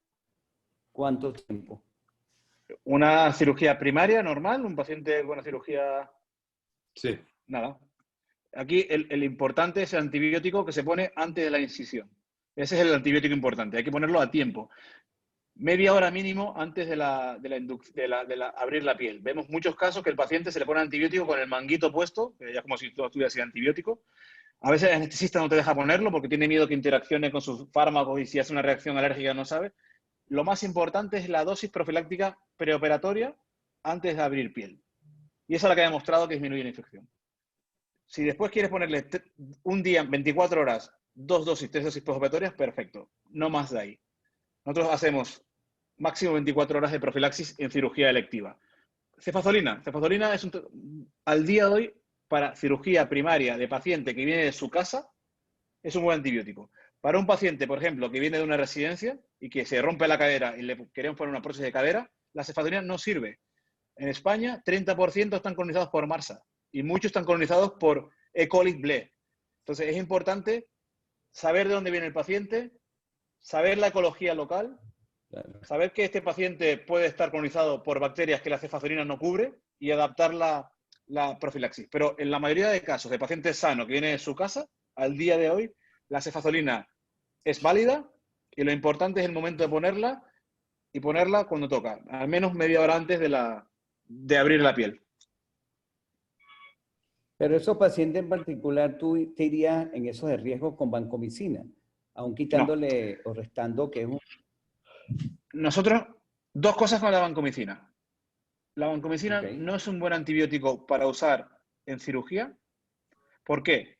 Porque, como todos sabemos, la vancomicina hay que pasarla lenta, porque si no te hace un síndrome de hombre rojo. Y entonces no tiene sentido usar un antibiótico que hay que pasar en 2 horas en una cirugía. No es un buen antibiótico para esto. Nosotros usamos la alternativa que es europea, no sé si hay en Estados Unidos, no hay, en Venezuela no sé qué, es la teicoplanina. La teicoplanina es el primo hermano de la vancomicina, un poco más cara, pero permite ponerla en bolus sin problemas y sin fallo renal. Con lo cual, usamos teicoplanina, pero lo importante, aquí hay dos formas de tratar esto. Una es la guerra mundial, un termonuclear, que es ponerle vancomicina, meropenem a todo el mundo, o intentar hacer una guerra, digamos, inteligente, con misiles. Sectorial. Solamente, Claro. exacto. ¿Por qué? Porque vamos a quemar los antibióticos.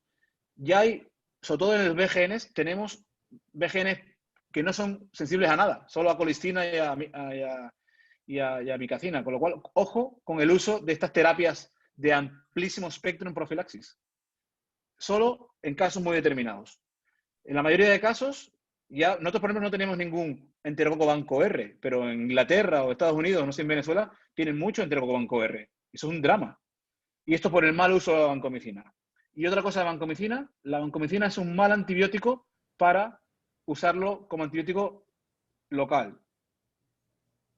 Yo sé que está de moda el uso de polvos antibióticos de vancomicina, pero yo mismo, acordaros, sí, lo dijiste, acordaos que la vancomicina es un antibiótico que es tiempo dependiente. Es decir, requiere estar mucho tiempo por encima del CMI. Por eso, si tú pones polvo, lo que hace es un pico. Y la vancomicina funciona en el valle. En cambio, los aminoglucósidos es al revés. Lo que es dosis dependiente. Funciona en el pico, no en el valle. Entonces, ojo con el uso de la vancomicina local, porque no, si hay que elegir, no es un buen antibiótico aislado. Otra cosa es la combinación con aminoglucósidos, que al día de hoy, a nivel local, digo, es la combinación ideal. Pregunta. O sea, combinaba con gente, con aminoglucósidos, ¿no? A nivel local, sí. Ok, ahora fíjate, en el consenso se hablaba de poner vancomicina en aquellos pacientes de riesgo, pacientes que trabajan en el medio hospitalario, pacientes con riesgo. Ahora tú nos estás comentando que ahorita, y bueno, y eso fue parte del consenso, crear con un antibiótico, quitarle la fuerza a la hora de usarlo. Y eso es lo que estás hablando ahora. Eso, claro, el paciente que tú me hablas es un paciente que tiene altísimo riesgo de estar colonizado por MRSA. Por ejemplo, Claro. los médicos tenemos mucho riesgo de estar en MRSA. Entonces, tiene dos opciones. O usas un tratamiento antibiótico anti-MRSA, pero hay mejores que la vancomicina para la cirugía. Porque la vancomicina no se puede pasar rápido.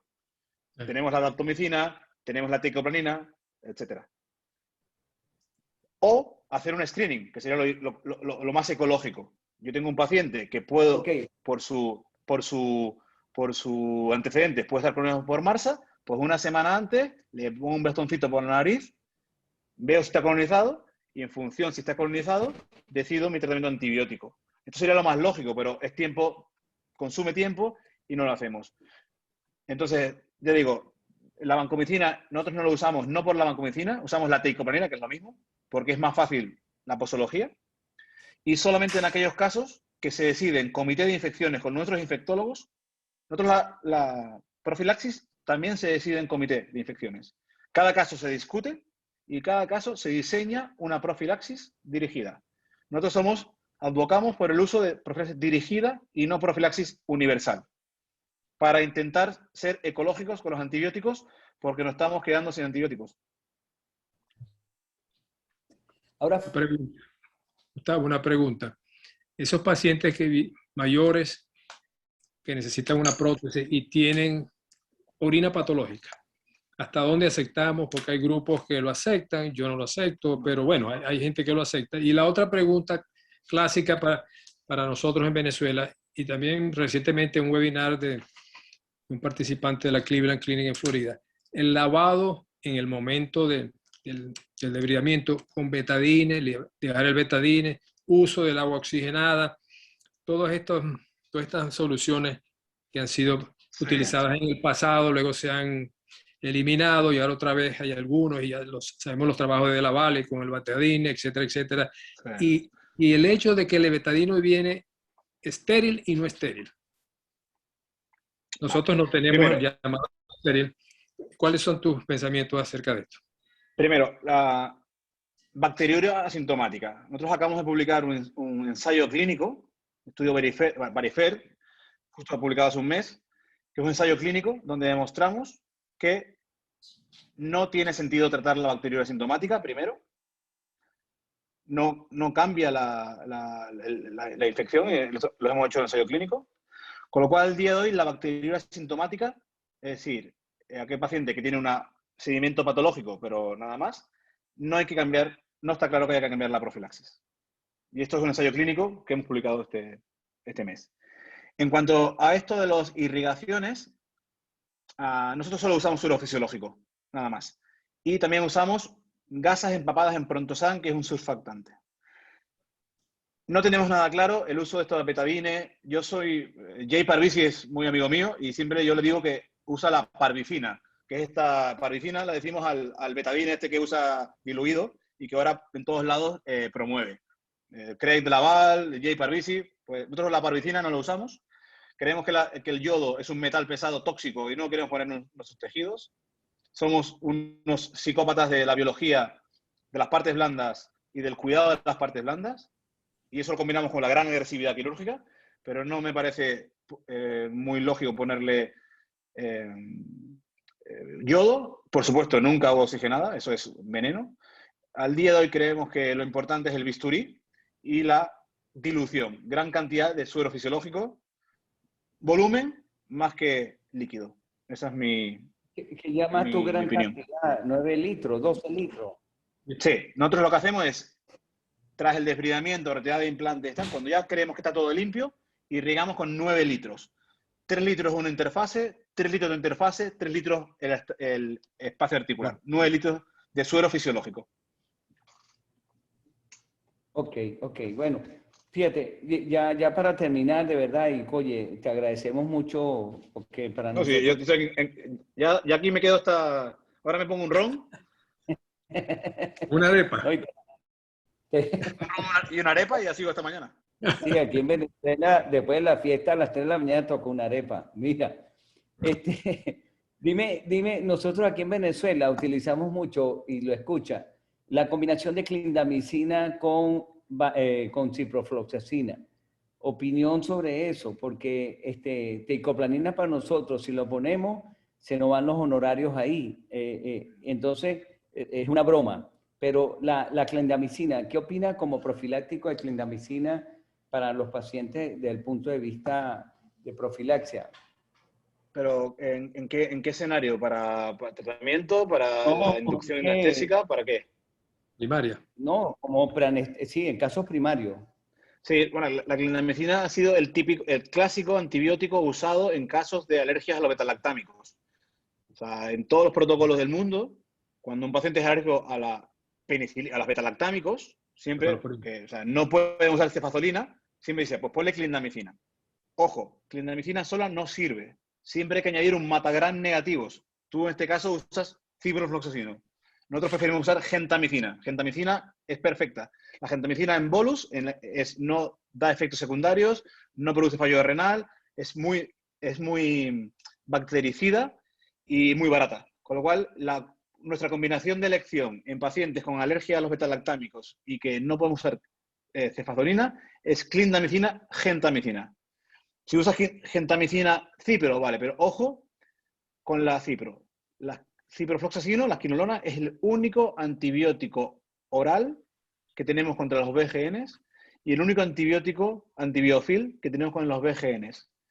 Ojo, porque el mal uso y perder la ciprofloxacino es un drama, porque no tenemos más opciones buenas. Con lo cual, yo no usaría nunca la cipro. Parezco infectólogo, pero bueno, nosotros no usamos nunca la cipro como profilaxis. Preferimos un bolus de gentamicina de 240 miligramos, 3 ampollas de 80, que es un excelente antibiótico y no hay que tener miedo de fallo renal o lo que sea. Los aminoglucósidos en bolus no producen efectos secundarios. Vale. Yo no sé, doctor Socorro, bueno, alguna otra pregunta para no agotar a nuestro querido amigo tenerife y venezolano que nos está acompañando hoy aquí. Y en lo que uno puede ir a Barcelona, te llevo tu buen ron venezolano para que de verdad, porque nosotros aquí sí somos los venezolanos, si invitamos a alguien. Aquí yo tengo aquí Santa Teresa, Pampero, todo. Claro, ¿sabes? Doctor Socorro, ¿Cómo se llama algunas palabras antes que el doctor despida. Sí. Bueno, muchísimas gracias. De verdad, Pablo, extraordinaria la presentación, sobre todo con muchos tips útiles para todos nosotros, porque este es un problema y es un problema más severo aquí que allá, porque allá ustedes tienen una serie de herramientas que pueden manejar, nosotros no. Nosotros aquí tenemos que no usar misiles, sino ir como los soldados por la carretera. Entonces tenemos que luchar aún más. Sobre todo es muy importante los conceptos que tú has esgrimido, que has presentado magistralmente, porque este es un problema serio, este es un problema que si hay una infección, hay una estadística de muertos que nunca se dice y realmente muchas veces hacemos campañas en medicina para otras patologías, pero esta situación no es muy publicitada, no tiene mucho rating, pero estos pacientes, al igual que la fractura de cadera, tienen muertos, tienen dolientes en el cielo. Así es que en nombre de todos, muchísimas gracias, excelente presentación y ojalá podamos compartir y vengas a Venezuela después que haya finalizado esta guerra de las galaxias con el amigo invisible que pulula por todos lados. Muchísimas gracias. Un placer. Yo tengo ya apuntado la visita a Venezuela, no me olvidaré. O sea, que espero que cuando estemos todos ya vacunados y pase esto, Gustavo me dé el ron ese que me debe. No, seguro que sí. Eso es difícil porque el hombre es muy duro. Bueno, compañero. Te lo voy a hacer. Bueno, está todo, tengo 100 testigos, ¿eh, Gustavo? No le valen los testigos, no le valen. No.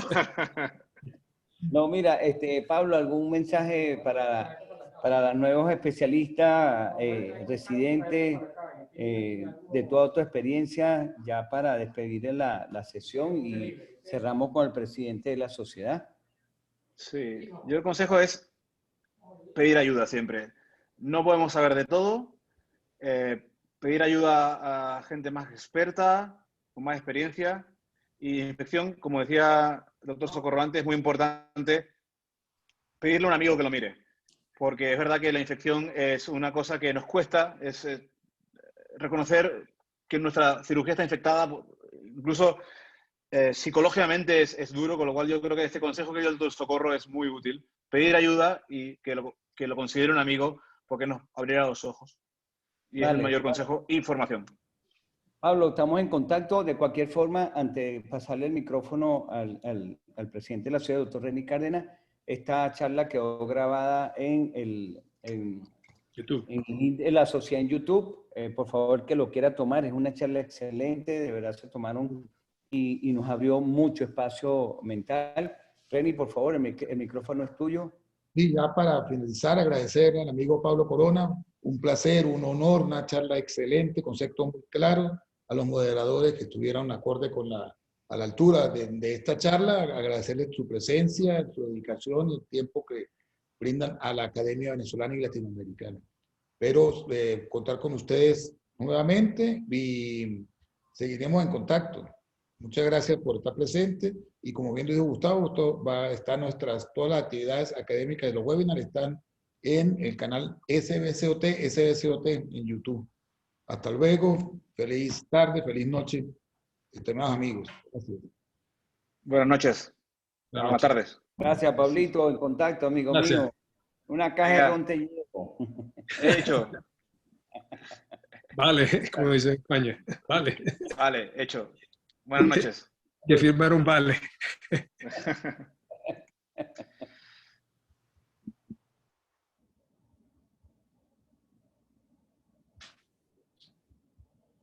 Chao, Nelson.